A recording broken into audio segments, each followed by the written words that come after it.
Welcome to the Cultural Cultivators podcast by Belay Creative and Cultivate Labs, where we explore the diverse and dynamic world of Filipino-American culture. In each episode, we delve into various aspects of Film culture and speak with entrepreneurs, leaders, artists, and creators who are shaping and pushing the boundaries of their respective fields. Our goal is to not only showcase the richness and diversity of our culture, but also to foster a deeper understanding and appreciation of the ways in which these cultivators shape our world. Join us on this exciting journey as we explore the cultural landscape and cultivate a greater appreciation for the beauty and complexity of the Film experience. Follow us on all social media at Belay Creative or Cultivate Labs, both with a K.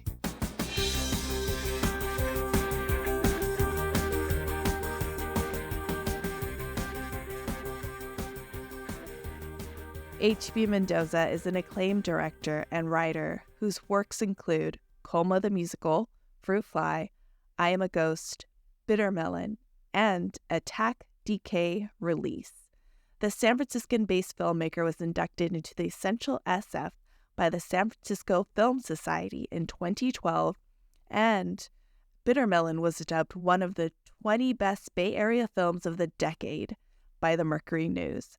His latest directorial film, The Secret Art of Human Flight, premiered last month at the Tribeca Film Festival to rave reviews, and he recently won Best Director at the Uray International Film Festival.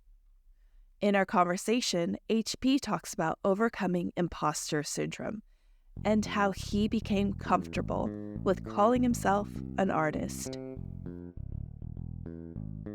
Now I'm at a point where I am kind of getting over my imposter syndrome because that just comes with age, I think. It's like now at this point, it's like I look at my canon, I haven't been doing anything else for 20 years. So, I mean, what else can I call myself? I actually am a filmmaker. And he asked me about my music career. He said, well, you started off with musicals, like, were you classically trained, blah, blah, blah. I said, here's the thing. Even when I got into music, I don't think I was comfortable calling myself a musician. What I was doing was I was doing an impersonation. My very first album after I broke off from the band was I kind of made parody versions of a lot of different pop songs. Like, this is the girl band song, this is the boy band song, this is like the emo song. And so it was all ironic. So that way, if anyone hated it, I'd say, yeah, I know, doesn't that suck? And so I can just shit on myself like I do. Like, I'm really good at shitting on myself. But I told this guy, I said, but you know, people started liking my music and I started making musicals. I said, well, I'll just keep on pretending. I'll keep on pretending that I'm a musician and people might actually believe it's good. After almost 20 years, it's like, well, I'm still doing it, and people are now asking me what to compose songs. Like Folk, I don't know if you know about that album Folk, like I was tasked to write 18 songs from 18 different people. And I was like, wow, people actually want my music. And I told him, I said, you know, it's kind of like how when, in order to be asleep, you first have to pretend to be asleep. You know, you pretend long enough and you eventually will be that thing. And I think like for a while, I was like, am I pretending anymore? Like, I actually am an artist. Like, I get to say this. I get to say this out. So I think maybe that's one way of getting over imposter syndrome. I don't claim to have the answer, but what worked for me is just doing it until you feel like you're not an imposter anymore. Also in this conversation, HB talks about the importance of having a family member who believes in your craft, taking a film and producing an entire experience around it, and what equitable representation looks like for Asian Americans in entertainment. You can find HP on Instagram at HP Mendoza and visit his website at hpmendoza.com.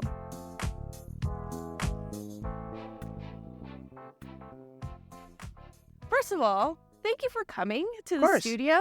Yeah, of course. It's nice to be here and like kind of make myself be seen and let me know. I come here all the time, but I hide, you know? That was so funny when you told me that. I was like, when did you come? All the time. Yeah, we have open studios at least once a quarter. So next time you have to say hi. You know what it is? It's because I'm always coming for like a single artist, you know? And there was one time when I came to see, I won't say who, but I saw a single artist who was just like, oh yeah, well, thanks for coming. And she kind of announced me. And I felt really embarrassed. And so everyone came up, oh, you're the Colma guy. I was like, oh yeah, that was like 20 years ago. So like literally, if you ever see a guy with a hood, or like if you see two people in hoods, that's me and Mark walking in here like on the down low. Now that you said that, I'm like, I remember two guys in Yeah, two guys in hoods with the exact that same look like glasses. you. That's me, Yes. Mark. Yeah. Okay. I won't announce it, but I'll just like secretly say hi. I'll give a secret handshake. This is a question we've been asking all of our guests. Which ancestors would you like to call into the space or our conversation today? This will be loaded for anyone who knows me or anyone who's seen Bitter Melon, but I'm going to go ahead and say this. My father died during the pandemic of COVID. So there you have it. Yeah. Let's invoke him. We honor him and thank him. Yeah.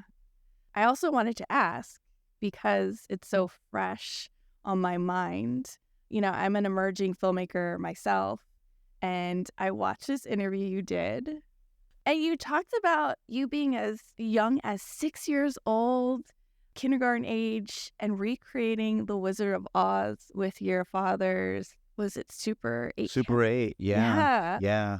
What was it at that age that drew you to filmmaking so young? Well, first of all, The Wizard of Oz is kind of designed to like grab like the hearts and minds of all kids, you know? So being part of that, right? Like it's like, oh, okay, I'm one of those kids that watches The Wizard of Oz. And that's like code for gay, right? Like, oh, okay, so he's into Judy Garland and musicals. But also because of that, like if I could like, you know, take that joke and get serious for a second, being a little gay kid, it's like, okay, well, I'm not exactly like the most macho kid. I'm not going to be into all the stuff that all the other boys are into. So mix that with my introversion. I spent a lot of time just kind of creating stories. Now, when you're 6 years old, you're not like, you know, Bukowski. You're not like, you're originating like new concepts. You just want to recreate what you love. So I was literally just like recreating The Wizard of Oz with like my stuffed rabbit, my bear. Optimus Prime was a Tin Man. Like I would take my Transformers and turn them into characters in The Wizard of Oz. And my dad came home with a Super 8 camera once as a gift for being gone for so long. You know, like he would just disappear for swaths of time, and the way he would make it all right is by coming back with a bunch of like, this one was a camera. Meanwhile, I didn't know why like I'd be playing with my camera and my mom and dad would be screaming down the hall because he'd been gone for like a month gambling. But I would take that camera, and I didn't start with The Wizard of Oz, actually. I started by taking, you know, Hot Wheels, like racetracks, like taking the camera and recording while going along the racetrack. So that way, when we developed that 3-minute and 18-second cartridge of film, we'd project it, and I would move the seat. I'd move the couch with my family sitting on it, and I said, this is like Back to the Future at Universal Studios. And I just wanted to make rides. That's amazing. And I think from there, I was like, okay, well, what if I did things with actual people in them? I didn't have people. I didn't want to shoot my family members. That's how I shot my stuffed animals, and I would make like 3-minute versions of The Wizard of Oz. That's amazing. I love everything, but just having that like imagination at that age. Yeah. I mean, we all have that though, right? I just wonder how much of it gets stifled by other things. You know, I was just talking to a friend about how now that the WGA strike is happening and people are kind of seeing me standing along with fellow writers and talking about how much money I lost because of the strike, I feel like all of a sudden my family's like, oh, wow, so that is a real job. You know, I just feel like for the longest time, they're kind of like, oh, yeah, he's doing that thing. One day he'll go to medicine. And it's so funny because I think that when my family or other people from my immediate circle will kind of point out other people that I've grown up with who are doing successfully, you know, I'm like, okay, like I can read between the lines. I'm like, okay, so so-and-so is a doctor now, and you're saying that he's successful. What do you think of me? And I think for a lot of people, they're just like, well, you know, we know that you're doing your little film thing. And then I talk to some of the people in my family, and I find out like a lot of them were super creative. A lot of them were like excellent singers. A lot of them were excellent like artists and painters. And they're like, yeah, but that, you know, mom said that didn't make any money, so I got into politics, or I got into law, or I got into medicine. And I'm the schmuck who didn't. You know, I'm the one who's doing all of this. Meanwhile, I'm living check to check.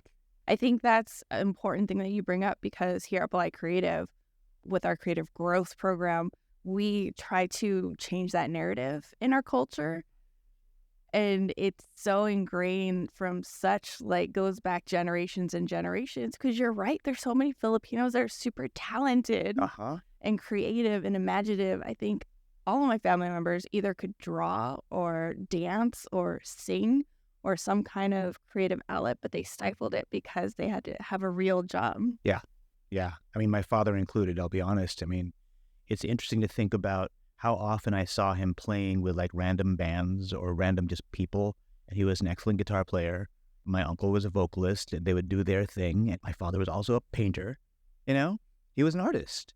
But I think for the most part, it was always just seen as a hobby and almost laughable, right? It's like, oh, there he goes. He's doing his musician thing, you know, which kind of seeped into me. I had shame over being an artist for so long. I had so much shame over being an artist that I refused to call myself an artist because I used to believe, and I think a lot of people believe, that the word artist is loaded because they believe there's this continuum on which you exist, where on one side you have artist and on the other side you have like loser, right? As if it's qualitative. It's like, it's not qualitative. I can call myself an artist. Doesn't mean I'm a good one. There's a lot of bad art there, you know? Like, I could be a bad artist for all you know, but you have to accept that I am an artist. That doesn't mean anything more than the fact that what I produce is art. It's an expression. Mm-hmm. It's a creation. Yeah, it's an allowance of expression. Exactly. I mean, I freaking commend all of us Filipinos that are sort of breaking that norm, because it takes real courage and risk to follow that. Oh, yeah. And to continue to do it. Yeah, it's funny because I never really ever thought of myself as someone who was courageous. I just thought of myself as someone who did what he had to do because it's all he could do, right? I mean, I guess there's courage in that, right? Because it's scary. I love the description of bravery. Bravery isn't not being afraid. Bravery is doing the thing even though you are afraid. And when people ask me, are you afraid? And if you are, then why do you do what you do? And I'm like, I suck at everything else. Like, I really do. Like, if you lived with me, you'd know. Like I can only make movies and music, you know, everything else, like I can't do taxes. I'm not a math Asian. Like, I can't do that. I can't do all the things that people think I should do. You know, I can only do what I do. Yeah, I cannot be a nurse. I like faint at the sight of blood. That's like real. I have a family member, won't say who, and I have enough cousins where this could mean anything. I literally have like 40 cousins, right? I have this one cousin who's a nurse, and she can't take the sight of blood, but she took it because it was the path of least resistance. My whole family's either in politics or medicine. She chose medicine. She has to fight fainting all the time. She has to be sitting down when she takes someone's blood. Yeah, I literally will faint. Yeah. Can't do it. I get that. But speaking of, and I know growing up at such a young age at 6 and then evolving to Como the Musical, there's a lot of experimenting and learning your craft, figuring out your voice. In that time period, were there actually Filipinos or Filipino-American artists that you look up to or influenced your work? No. There were people who were supposed to be Filipino. Like my family grew up watching Back to Batan with Anthony Quinn playing a Filipino dude. I'm like, I guess he's Filipino. And there were like Filipino nationals who I looked up to, you know, because I grew up watching a lot of Filipino movies with my family. So of course, like Chiquito and Dolphy were huge for me, right? They were creators, but they weren't just comedians. They were creators, right? I'll never forget the time I got to meet Dolphy. I was so starstruck. He was at St. Francis Boulevard. He was like in this Filipino restaurant when I was living in Daly City. And my mom was like, you can talk to him. So I asked him, you know, if he could explain one scene from one of his movies. And he was more than happy to explain the making of it to me. And I was like 8 or 9. But Filipino-Americans, no, not really, because we didn't really have too many. I think there are some who were existing and were about my age, but I didn't look at them as people to look up to because I just kind of, I don't know, when you're a kid, you're not looking at other people your own age. There were lots of other Filipino-Americans on screen, but they didn't print as Filipino. Like, I would love to say Ernie Reyes Jr., you know, because of course I love Ernie Reyes Jr., but he didn't print as Filipino-American. No offense to Ernie Reyes Jr., but that was the time, right? Phoebe Cates also, like, you can't really say, like, you know, oh, there's a prominent Filipino-American because she didn't print as Filipino-American. She was just the woman from Fast Times at Ridgemont High.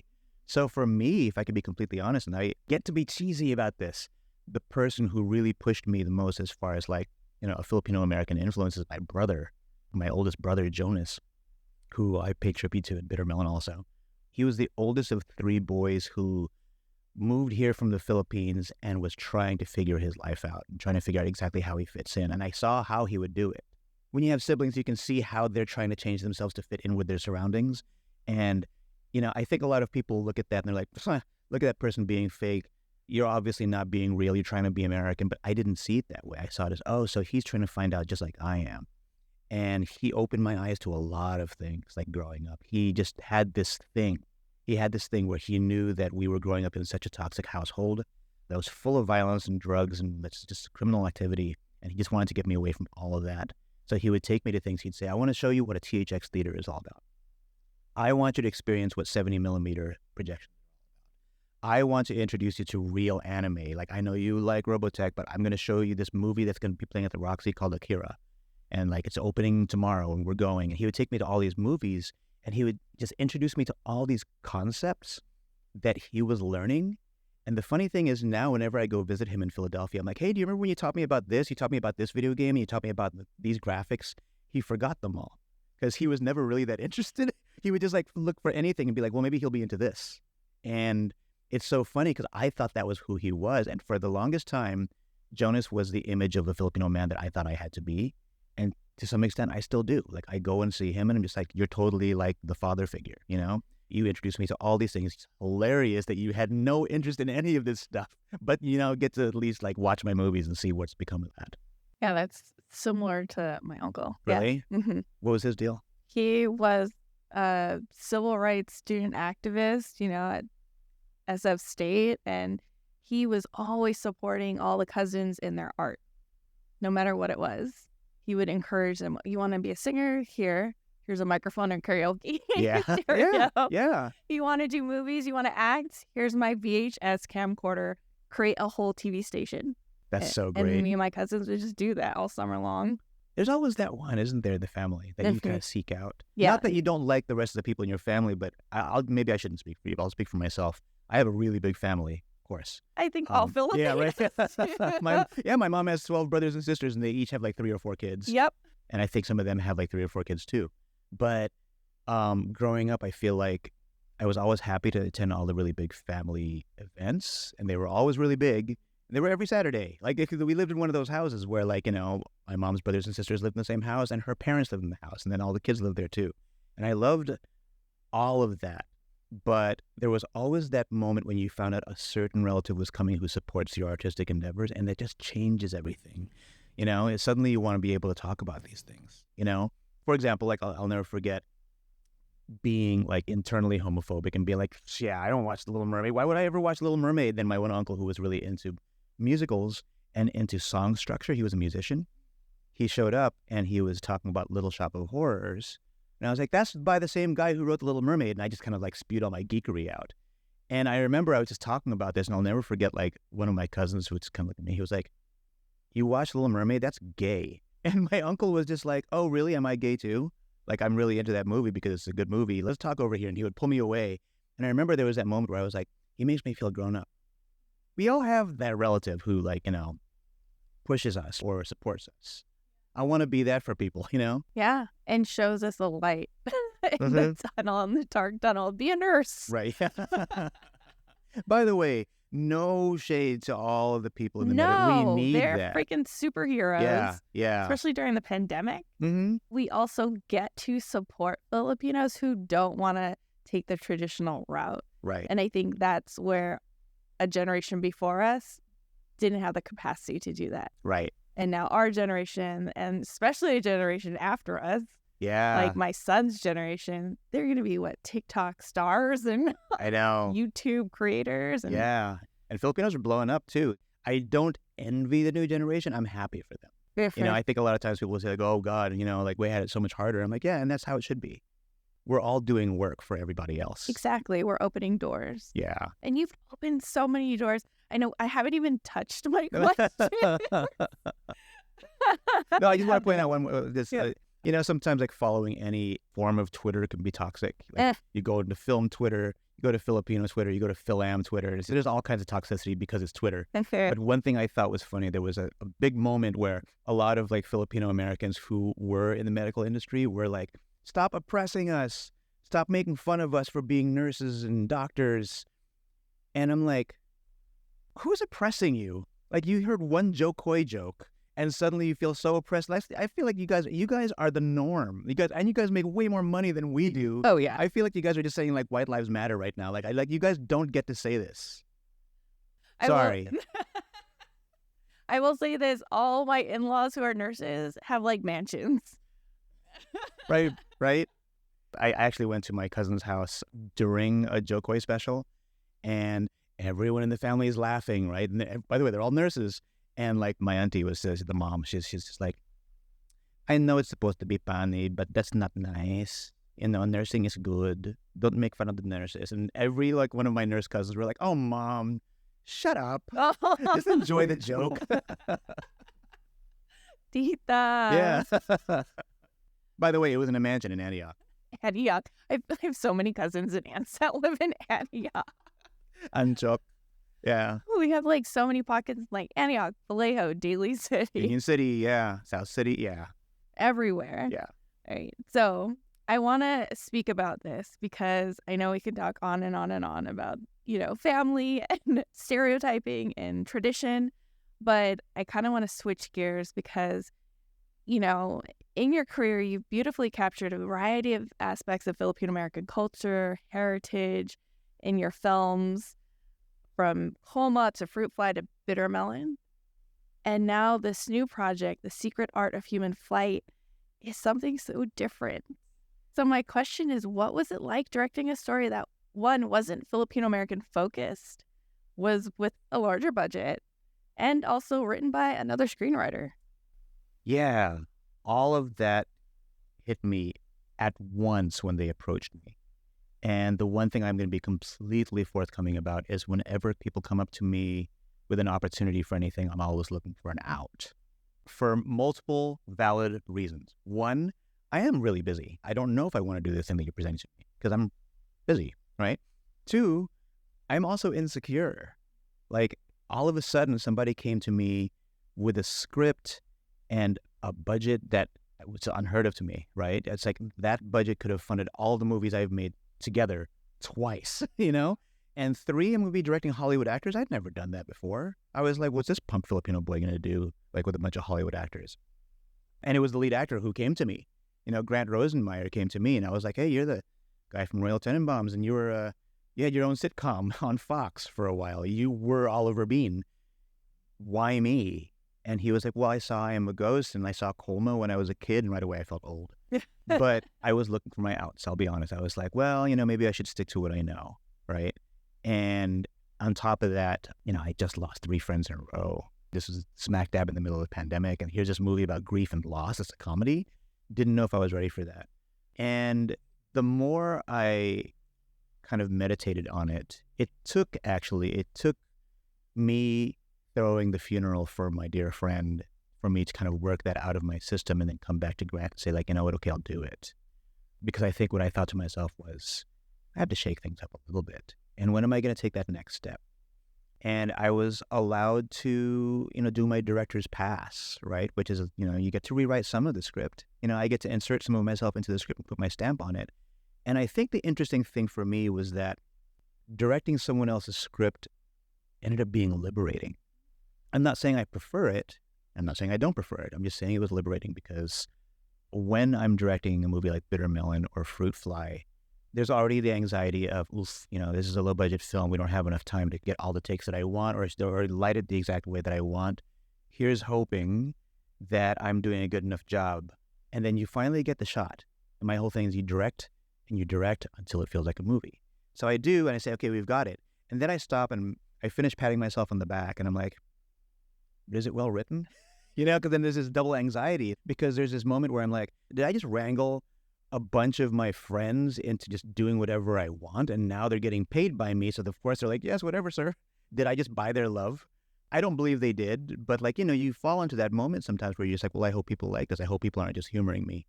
The difference now is this isn't me as some punk brown kid saying, hey, let's put on the show right here. Now I'm one of the choices made by somebody else. Grant Rosenmeyer was assembling a team. He was looking for a director. He was looking for producers. And once I jumped on, he then trusted me to find a cinematographer and find all my people after that. So what happens there is you're working under the assumption that the script is good. Everybody is, because Jesse Orenshine's script just kind of existed as a piece of literature that we had to adapt, as opposed to me kind of like walking around as the sole creator and saying, okay, so let's talk about costumes. Let's talk about this scene right now. And for all I know, the actors are like, yeah, I'll rehearse these lines that I hate. Again, not that they are saying that, but that's the anxiety that I would have. And that's the liberation I felt doing someone else's script. Yeah, it wasn't Filipino-American. Yeah, it wasn't queer. I would like to think that after the 3 screenings at Tribeca and winning that award over in Colorado, everyone said, sure, this doesn't have your normal themes, but it feels like one of your films. And it's really funny to hear that from like Clarissa de los Reyes and like Diane Faragas. Everyone's like, this is totally an HP movie. And it was really nice to hear other Filipino directors say that, because they don't have to, right? They were like, this has like such a queer sensibility, or like your use of waltz, that's so Filipino. By the way, so I composed all the music in this too, and the song that Paul Raci sings. And yeah, it's not like I've left it behind.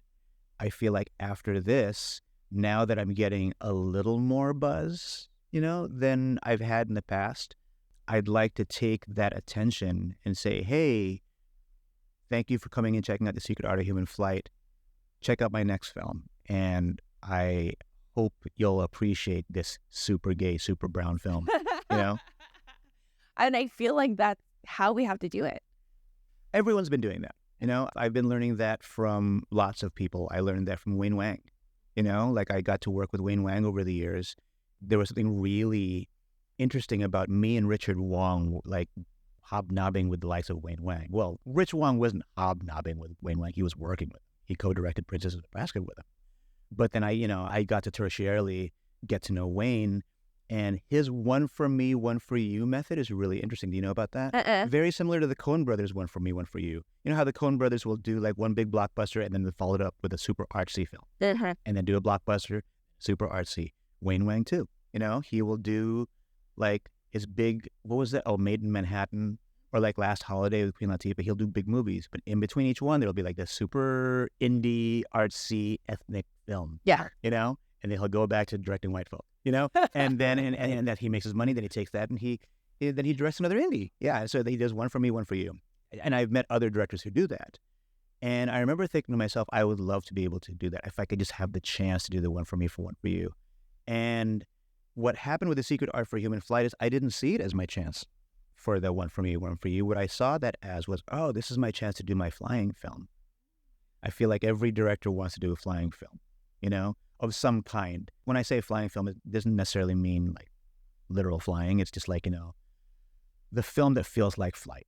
And I saw it as such. That's when I realized, well, the truth is all the flying films I know, they're all like Spielberg films, or they're all like big Hollywood films. Well, let's see what we can do with this budget to make that happen. And then I realized, especially after Tribeca, all my agents like telling me about all these other opportunities that I have now for these other films that they've passed the scripts to me for. I realized, oh, this is the one for them. Well, then you can be sure the next one's for me. Like whatever I'm working with now, yes, I want to do my QPOC musical. I want to go back to Daly City and make my Filipino horror film. I want to do that. Not that I wasn't ever going to do that. I was just hoping I could. But now I think with this, kicks it off a little faster. Yeah, I mean, similar with Taika. Yeah, right, exactly. And then he got an Oscar for his little indie film. Yeah, I know. Oh, what's really sweet? What I think is really sweet is Paul Raci is in my film, and the reason he's in the film is because when the script came to me, I was reading that there was this guru character, and one of the executive producers, Anne Grant, they're much younger than me. They were like, oh, we were thinking of blah, blah, blah for this role. Can't say who. And I was like, the older guru? And they're like, yeah. I'm like, that person's my age. And they're like, well, yeah. I'm like, wait, how old do you think wait, hold on. So you must think I'm really old. And I said, I feel like we need someone with more gravitas, Now, I didn't know what I meant. I just knew what I felt from reading it. I said, I know you guys see this as a wacky buddy film, but I kind of see this as a little bit of a home invasion film. There's some gravity to this. This is a film about grief and loss, and I'd love to massage this character to be a little more emotional. We need like a Paul Raci type, because I'd just seen Sound of Metal, and he was nominated for Best Supporting Actor. And Grant was like, oh yeah, he was nominated for the Oscar. I was like, yeah, like imagine someone like that. And then all of a sudden I have a meeting set up with Paul Raci. And I was like, is this what it means to work with Hollywood people? Like with a Grant Rosenmeyer? Is that what the Grant Rosenmeyers of the world do? You mention a name and he gets you a meeting with them? So I'm sitting there waiting and I'm texting Grant. I'm sweating. I'm texting Grant. I'm like, where are you? And he's like, I'm kidding. I'm not going to join you. I'm scared. Like, you're the director. You talk to Paul Raci. And so Paul Raci shows up and I'm putting on my confident drag, right? Taking time out of your busy schedule. Congratulations on your Oscar nomination and on the win at the Independent Spirit Awards. And he was like, he was waving his hands. He's like, no, let's just cut the shit. We don't want to talk about me right now. I need you to know that I thought Bitter Melon was beautiful. Wow. And right away I was like, oh, this is going good. Yeah. Okay, so Filipinos. You watched a Filipino-American movie. You watched my Filipino-American film, and he thought it was beautiful. He was telling me about all of his Filipino-American friends. He lived in the Philippines. And yeah, we just kind of hit it off from there. So fast forward to a few weeks ago at Tribeca, he shows up with his wife. His wife is his agent too. It was so sweet. Like I was there and I just, I was kind of flustered because PR is like pushing us around to like talk to all these different outlets, which is great, right? I mean, that's why that's why you hire PR, right? Like it's hard to navigate without them. But before that starts, I'm in the eye of the storm. I'm like, okay, it's all going to start. And Liz and Paul Raci walk up to me and they were like, the campaign for me for the Academy Awards was worth it. We want to campaign again. And I was like, yeah, that would be amazing if we get a distributor who's willing to pay for that kind of campaign for you to get Best Supporting Actor, just like you got Best Supporting Actor for Sound of Metal, that'd be great. And he's like, no, we're talking you. Like, what? He's like, Best Original Song. That song is, we love that song. Thank you so much for giving me that song. And then they were getting a little too big. They're like, and Best Director and Best. And then I was like, let's focus on you. Because I think for me, it's like, I would be very happy with the Best Original Song, but like, know how much it costs to campaign? No, I have no idea. Yeah, it's like I those are numbers I don't even say. Probably millions. I mean, it could be less for Best Original Song, but like it's still a lot of money. Yeah. One of the things that I thought was really fun, I used to work right down over there at the Examiner, and a woman that I worked with who was over us, a writer, we were all writing for the paper. Her name was Jessica Yu, and she was nominated for an Oscar. This is in 1993 for a movie called Breathing Lessons. And I remember like all of us were in the office and we were watching the Oscars, and she won. And she walked up on stage and she looked beautiful. And the first thing out of her mouth was, there's something wrong with the industry when you're forced to wear a dress that costs more than your entire film. Wow. And we all started laughing. But I remember I was really young at the time. I was like 19. I was just like, oh, God, is that real? I was like, is that a thing? I guess like if I ever go there, I can't go up with my sweats. It was just this moment where I was like, oof, suddenly like numbers start falling into place. And it's like, oh, okay. So the campaign for that film probably cost a lot too, So I'm really happy to hear that Paul Raci really thinks that I should get some kind of recognition for this, but I think he's the one who's going to be recognized for this film. Well, I haven't seen the film yet. Okay. So I can't say. Good thing I didn't say anything. But don't say no. No, I know. It's a possibility. Actually, it was really funny because then like they sent me this like nice little text after there's this great film festival that we all flew to right after Tribeca called the Uray Film Festival in Colorado. And I was shooting the awards ceremony because I made friends with all the filmmakers and I wanted to like shoot everything. And then they announced Best Director and it was me. And it was funny because then the woman who had just won Best Editing, or no, she won Best Cinematography. Anyway, she was behind me the whole time. And I was like, wait, what do I do? And she like grabbed the camera out of my hands and she pushed me on stage to get my award. And what was funny is I think like right after I got the award, I got this text from Paul. He was like, see? Validation. Yeah, I know. Or foreshadowing. Oh, look at your narrative mind at work here. You read the prologue to this movie. And we're manifesting it, right? No, thank you. Please help me manifest like, I don't know, rent money. There you go. I mean, I think anything is possible, especially with, look at the previous Academy Award winners, Barry Jenkins. He was local. Man, I was sobbing. Oh my God. I would have been sobbing harder if it weren't for that weird gaffe with like La La Land. Yeah. But man, it's I'm actually like choking up just a little bit just thinking about that night because like all I saw was like, it was almost like, when people talk about their life flashing before their eyes, it wasn't my life flashing before my eyes. It was just like everything between Medicine for Melancholy and all these flashes of Barry, like, because we were both at SF Film. And I was just like, wow, one of us got up there, And I messaged him about it, and he was just like, well, I'm in Miami right now, so I'm glad that you're holding local pride for me, but like I feel like a little bit of an imposter. And that was the last time I heard from him because from that point on, of course, like he got like new representation, and like I'm sure we'll cross paths again, but suddenly he wasn't like the SF Film boy with a Gmail account. Yeah. You know what I mean? Like now he's Barry Jenkins. Yeah, he's Barry Jenkins. Yeah. By the way, I'm not holding it against him. Like he should be protected, right? Yeah. But that was a point of pride. That was such a point of pride. Same. I remember he would come to my one-woman shows and support. He supported everybody. Yeah. Yeah. He supported like random karaoke sessions. Like, I mean, like literally, like he would be the one like, oh, what are you singing? He would like take down, like the songs. And everyone's like, he's really down to earth. You can actually praise him. And I remember I finally like started talking to him. I was like, well, he actually is really down to earth, And I think from that point on, I was like, not to say like, well, maybe that'll be me up there, but I'll be honest, my thing was like, well, maybe I'll make a medicine for melancholy one day, you know? And I think for me, what I was reacting to was Criterion putting it on their channel. And so, frankly, this is not a hot take. This is a common conversation amongst POCs in film. It's just like, for the longest time, it's like, when are you going to start putting Black people on Criterion? Talk about all these classics. But, oh, okay, you have one. And then, they actually, I think over the past 10 years, they slowly started introducing people of color into the canon. And when Medicine for Melancholy started streaming on the channel, I was like, see, that not only are they actually actively recognizing people of color behind the camera, but they're doing it with the Bay Area. And they're doing it with folks from over here. And then Colma was streaming on Criterion. And I was like, I remember I woke up to this text from Rich Wong. He was like, hey, how would you feel if we streamed on Criterion? I'm like, is that a question? Like, what? Like, that would be great. He's like, good, because we're going to in April. I was like, what? Nice. And then, of course, when we started streaming, I'm scrolling, and there's Medicine for Melancholy, but then there's that picture of me with my arms outstretched on the hill, and I was like, this is crazy. Look at that, 2006. That's nuts. So yeah, I do feel like maybe now I have a little more confidence. I will always have imposter syndrome. I think we all do. But I also think that I only gravitate toward people who have imposter syndrome. You ever met a filmmaker who doesn't? Yes, I've worked on sets with folks who do, and I mostly have those too. are entitled white people.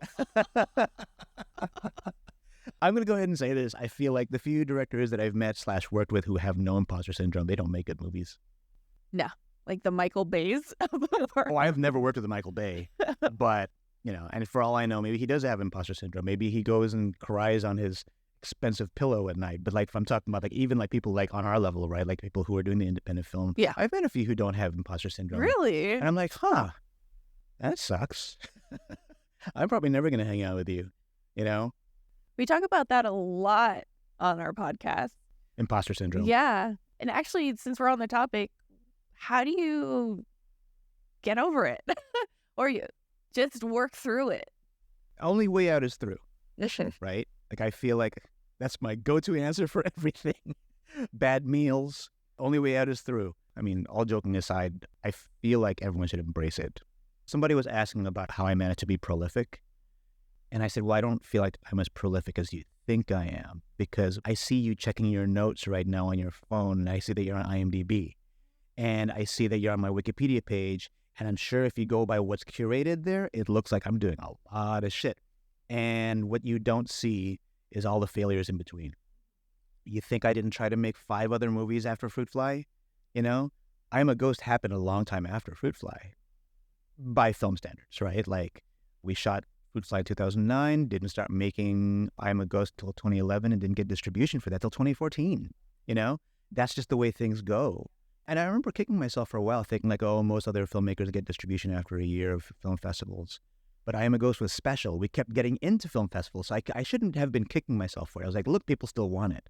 But I still saw it as a race, right? And it's funny how I kept at this race between 2006 and now.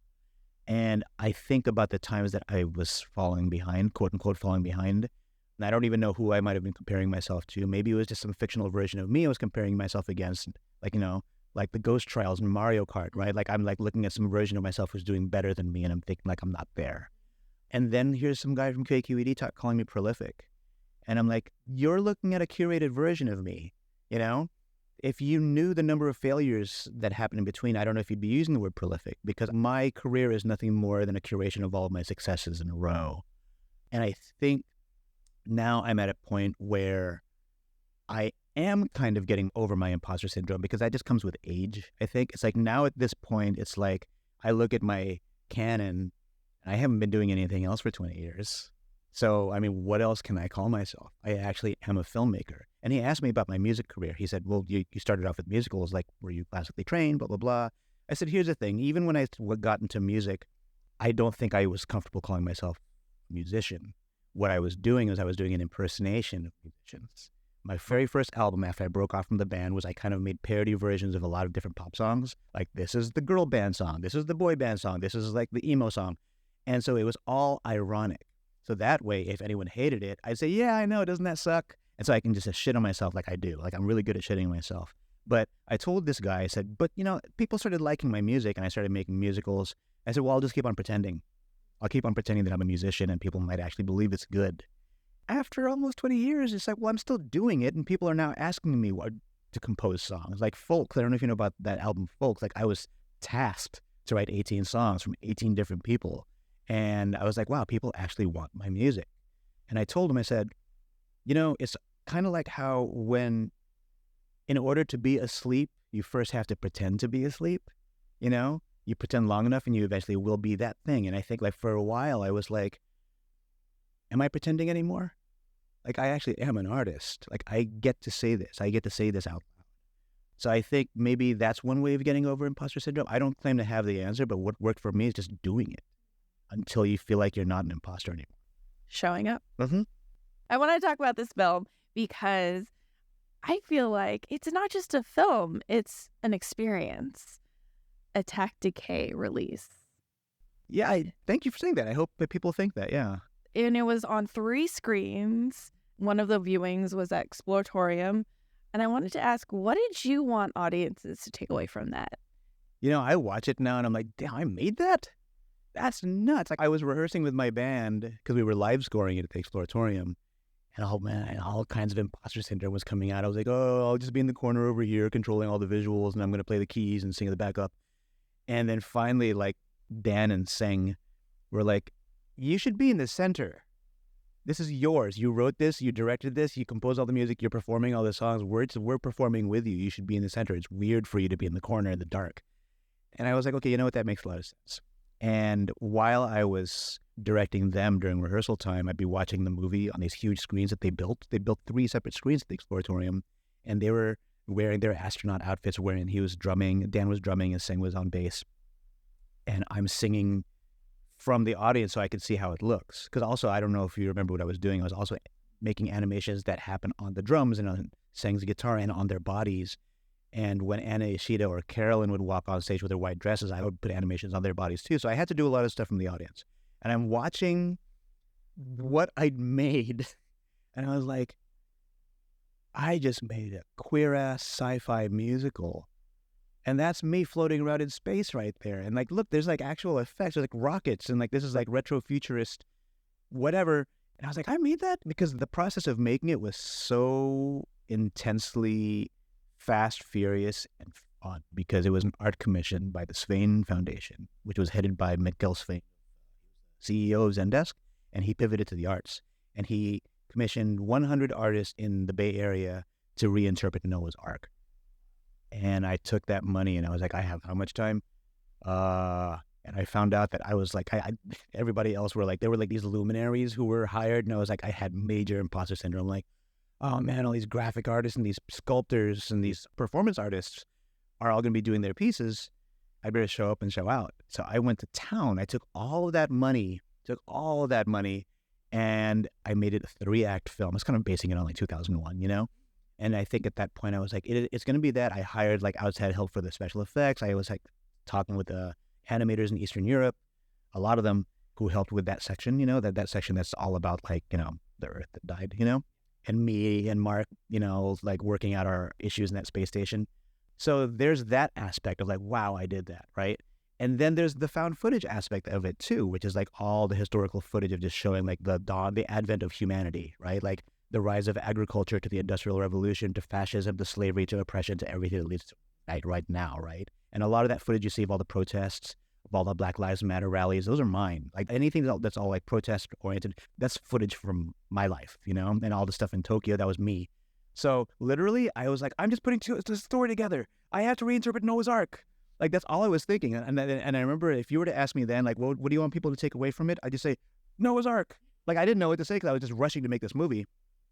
And years later, like, I've been able to refine it, and like, especially now that I get to do it, like, in the space that I like.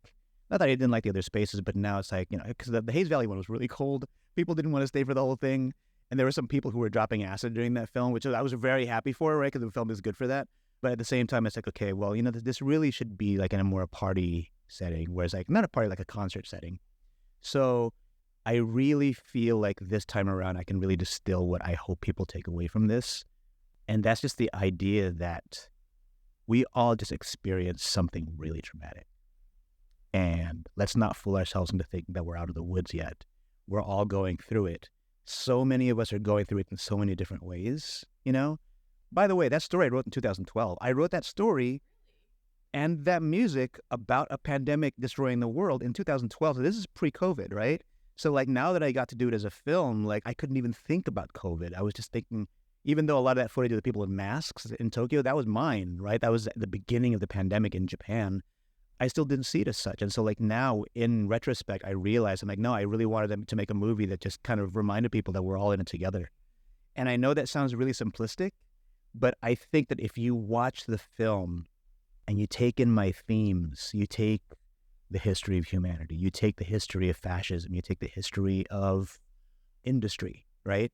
And then you tie that with this little queer love story in between the unnamed people, orange astronaut and white astronaut, and the depression that orange astronaut feels after witnessing the weight of humanity and seeing the love that white astronaut tries to give and how we move from there. I think because I started positioning it as a movie that you can experience as opposed to a movie that you sit and watch, people started getting the themes. People were crying at the Exploratorium. Leah Ferrer, who's one of the heads of the Bay Area Flash Mob, she's like, I actually cried like 5 times. And I think she'd already seen it, you know? Because one thing I tell people too is this is the one movie I made that you're allowed to talk during. It's all music, you know? And so it's interesting because at the Exploratorium, I was on stage performing all the music live and I was watching all these people dancing. And I don't know, I don't mind getting spoilery about this, but there's that one moment where we have made our way off of Earth because the Phoenix virus has decimated us. And the song that I wrote for that, when we see all of us humans colonizing all these other planets, is called We Are a Phoenix because we've risen from the ashes, but also it's called the Phoenix virus. So it's me kind of implying that we're kind of a virus, kind of infecting the universe. Yeah, could be seen as cynical, but it could also be seen as like, oh, there's an optimism to that. And I think for me, all I want people to take away from this is a chance to talk, you know, a chance to talk about what that might mean to colonize, what that might mean to maybe be an infectious virus in this universe, right? Let's not be fools. Like, we love painting good guys and bad guys, you know? One of my favorite quotes from BoJack Horseman is like, there are no good people or bad people. Sometimes we do good things, sometimes we do bad things. And I wanted to paint this picture of us as humans, just all humans. It's like we are all doing horrible things to the planet and we all need to do better things for ourselves. So what I love about this last screening, and I'm hoping to replicate in New York again on July 29th, is a chance for people to just kind of talk about where we're heading. Are you going to do it again here? I hope so. People want to. Every other institution who says they want to do this, you have a lot to live up to because the Exploratorium kind of did the perfect screening. Yeah. You know? There's a reason why we called it the complete Attack the K release. Like, it had all the songs. Like, there was no time constraint. Like, this wasn't like a quote-unquote museum cut. Like, you know how Independent Lens asks filmmakers to make their films 59 minutes? Sure. Like, this one's the full 80 minutes, Wow. you know? And I would love to do it again. The question is where and when. Well, the Westfield Mall's going to be empty soon. Yeah, I know. Yeah. I actually considered contacting you guys for a potential screening. Yeah. Yeah, let's talk after this. Yeah. Okay. I wanted to ask this question because, you know, a lot has changed since we started out in this thing called art. You know, there's a lot more resources and attention given to Asian American creatives. You see shows like Beef, movies like Joyride, and even Fire Island coming out on streaming services and in theaters. So I'm curious as to what stories you feel are still missing from this Asian American discourse and stories that you actually want to continue to represent on screen. I'm hesitant to say what I think is missing from Asian American discourse because I'm not going to lie and say that I've seen it all. I feel like I've seen like a lot of the things that have been surfaced for me, right? That's even me like attending Asian American film festivals, right? There are also things aside from that. Like, there are lots of important artists out there doing work that don't even make it into the festivals. Maybe they're doing what I think is missing, right? But if I were to talk about what I see and what I would like to see more of is a chance at real equity or real equality. And because I'm going to cut myself off now so I can explain right away before people bristle and like cancel me for saying that. If you really want equality from me, you have to be okay with me writing mediocre characters. I deserve to be mediocre. And this is something I've been like butting up against since Colma. I remember the Philippine news like trashed Colma, saying like, how dare Mendoza write these characters with no aspirations? All they do is just sit around and get stoned all day, and they have fake IDs, and they're teenagers drinking. And I'm thinking like, you know what? Asian excellence is an oppressive force too. Like, why do we all have to be so damn excellent? That's not my life. And I've always wanted the freedom to make a slacker character. I always wanted the freedom to make a bad character, a lead character who was not likable. White people have been doing it for a long time, and some of my favorite movies, like Sideways, those two leads are really unlikable. But if once somebody makes an Asian version of that, and someone did, I'm not going to say too much about this, someone did, and I championed them for it, and the Asian American community came down hard on them. And I was like, but people get to make unlikable characters too. Kevin Smith. Yeah. Like all of his movies. Right, yeah. Or even just an anti-hero, Yeah. I'd like to see more of that. And the reason why I hesitate to say that doesn't exist is because now we have movies like Joyride, right? Like, talk about shattering stereotypes, right? Like, if you think about like the Asian American women of yesteryear, and you think about the women in Joyride, and it's like, don't you think that's a step in the right direction? So with that, it's like, as much as I enjoyed Joyride, I realized that there's also an element of excellence to that too, right? And I said this actually when I was sitting next to Adrienne Tomine on the panel at Tribeca, which, by the way, I was so starstruck because I had to lean over and tell him, I was like, your graphic novel saved my marriage in 2006. Wow. And I could feel like a slight defensiveness coming from him like during the first moments of the panel too. And I do not blame him, because he wrote some pretty controversial stuff back in the day, He wasn't about the Asian excellence. He was writing like regular people. And people came down on him for it. And people were attacking his Asianness, which I remember just thinking was so unfair. I thought that was so unfair, because I was like, no non-Asian would write this. This is part of the Asian experience too. Just because it's not yours doesn't mean it's not valid, right? And so I remember, like, for the first few questions that he had to answer, he was sitting to my right, and I remember I could feel like the prickliness. I could tell that he was expecting people to like come down on him again, but I was like, in almost 20 years, your film just got adapted into a feature film by Randall Park that's screening in the week here at Tribeca. No one's here to attack you, But I felt it though. I get it, right? Like, I feel like there's this need to always have like the best version of yourself out there. I did this piece over at the Asian Art Museum that's called Both Eyes Open, and I had to interview interracial couples. And one of the pieces was an Asian woman and a white guy who are both colleagues of mine. And she has this thing. She was like, I'm sorry, I grew up just always making sure that I was the best version of myself because my mom always told me to be careful because white people are watching. That's real. I get it. That's so real. I get it. But also, just because white people are watching doesn't mean that I can't put out the real version. I'll be completely honest. There are aspects of myself that I'm very proud of, but are so heterodoxical to what people think an Asian should be. And I'm not ready to make a movie about those things just yet. And I feel like every Asian artist has that thing like I do. Like, I'm not even saying it here on the microphone because these are things that like I know I could say amongst friends. But once I say I want to make a movie about it, people like the Philippine news are going to be all over me for like wanting to make stoner characters or drug. Like, I'm slowly getting there. I think I even started a little bit with Secret Art of Human Flight.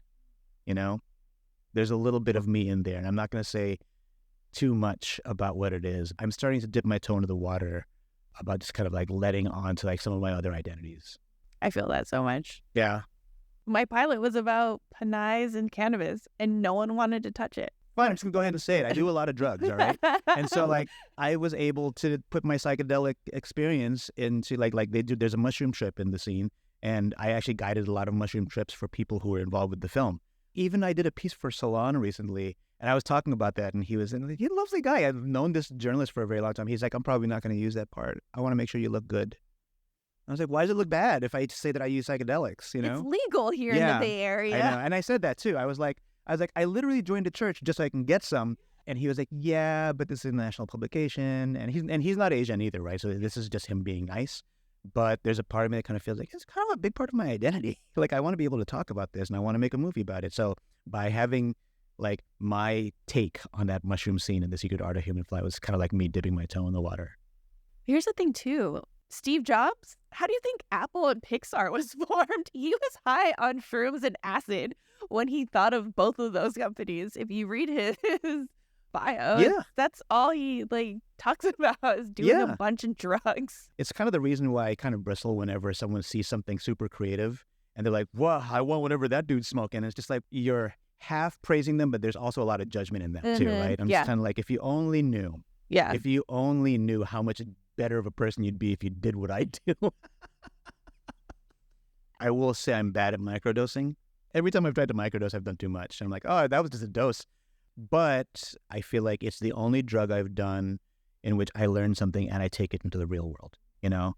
Like, it's not like ketamine where it's like you experience this euphoria and then it's over, right? One of the things that I love about doing mushrooms is being uncomfortable, you know, like doing what's called a heroic dose. And that's like 10 to 11 grams, and like basically just like doing that and going for hours and just like being confronted with all these like really uncomfortable notions and concepts. And then I walk away with things. To this day, there are things that I'm like, oh, that's why I do this. And this is what I'm trying to do with this piece of media. And it works itself into my output. And I'm really proud of the fact that like at the few screenings we've had for Secret Art of Human Flight, there was always at least one person, and often two or three, but at least one person who will walk up and say like, that's probably the most accurate like mushroom trip I've ever seen on film. I'm like, yes. Love that. So what are you currently geeking over? Oh man, what am I geeking over? What a segue. This is great, actually. I have many things I'm geeking over, but I'm gonna go ahead and admit this. I have a Google note that I'm constantly adding to called Things I Obsess Over Because I Discovered Them on Mushrooms. Because I feel like there are lots of media that I've discovered on mushrooms that I can't be objective about. Like they're just the best things I've ever heard or seen. And one of them is an Adventure Time episode called James Baxter the Horse. And I remember seeing that on mushrooms. I was like, this is like the best 3 hours I've ever spent. And Mark's like, it's an 11-minute episode. I know what you're talking about. And some of them are songs. This is just the truth. This is something I've been geeking out over like really obsessively over the past week because I just did a heroic dose last Sunday.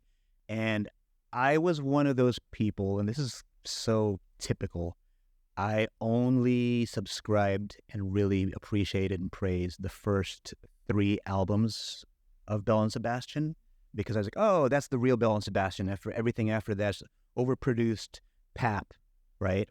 And I had this psilocybin playlist for tripping, and it was over, and Spotify was doing its thing. It's like, oh, you me like this, and it picked a song from one of the later Belle and Sebastian songs, and like I was on the floor of my apartment, I just heard this song just kind of like echoing over me. I was like, what is this beautiful song? And it was I Want the World to Stop from Write About Love, which is their 2010 album, which is smack dab in the middle of this era that I considered was like the bad era, right? And then at that point I was like, oh, and I just went to that and I hit like the repeat. You know, when you're tripping, it's like you can listen to a song over and over. So I think I played it like 9 times in a row. Once I sobered up, I was like, how do I feel about this song? How do I feel? I was like, I don't know. It's just amazing. I love it. So like, I literally started performing it everywhere over the past. I did you know how I do those split screen videos? Yes. I did one of those and I sent it to all my friends. I was like, yeah, do you guys know this song? Like you guys, like we shit on this album so much, but this is a beautiful song. And like, everyone's like, it's all right.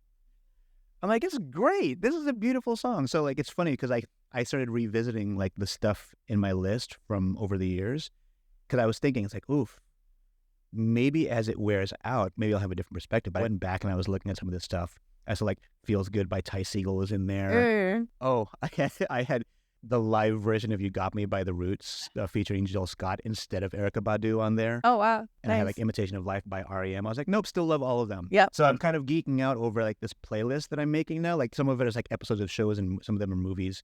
But I kind of have this thing where I just kind of want to revisit everything I've fallen in love with while I was on mushrooms. I love that. Good. Really do. Thank you so much, HP, Of course. for coming all the way here. I know it's so far. All the way here? I live like right over there. I know. But no, seriously, you're our second guest here at Belay Creative. Second? Yeah, second. Human was the first. Where were the other episodes done? Just remotely. Oh, okay.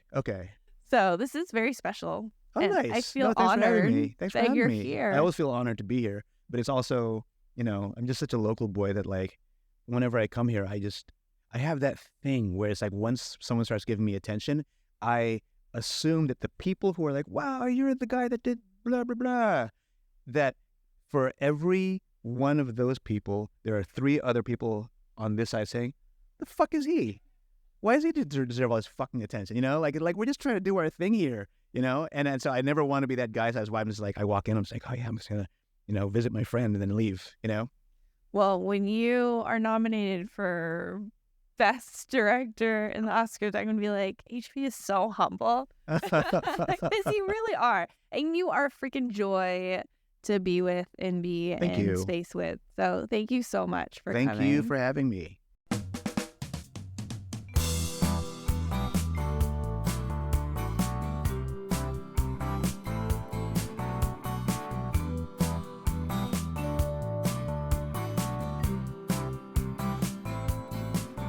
As an emerging filmmaker, I like to look at artists like HP that embrace the art of collaboration, connection, and the power of BIPOC storytelling.